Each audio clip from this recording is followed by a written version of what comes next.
Heads up, drivers and commuters here in the metro. New technology is coming to make your commute easier. THV 11 Dean Russell shows us how it works on the 430 River Bridge and why RDOT says it could be a game changer. Well, if you've driven on the 430 River Bridge recently, you've seen those black poles and probably thought to yourself, what are those supposed to be? Well, I can tell you they're not lights, but actually a new tool to help ease traffic on that morning and afternoon commute. To say commuting is hectic would be a bit of an understatement. The volume on that bridge is pretty heavy. Especially when it's a commute that takes you over the 430 bridge. This particular project in this area was just seeing enough traffic that it warranted timing, everything. So just a combination of reasons. You've probably noticed the cone slowly disappear as construction wrapped up, but there's a new addition on that commute. Just a couple feet above your head.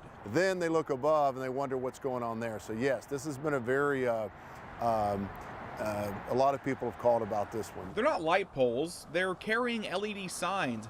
And that outer lane is a shoulder, but Dave Parker with the Arkansas Department of Transportation says RDOT has another term for it, a dynamic use lane. During heavy volume times, the morning rush, the afternoon rush, if needed, we can use that former median, if you will, as a fourth lane. Those black squares will light up, either a red X to let you know the lane is closed or a green check to show it's open.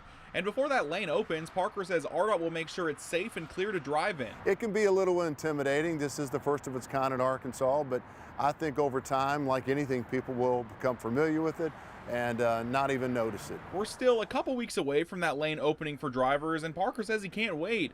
He says anything they can do to help keep drivers safe is a win in his book. I just, to understand that we're trying to do everything we can to lower the volume amounts, to lessen traffic, increase safety, and this is just another tool that's coming to Arkansas. In Little Rock, Ian Russell, THV 11 News.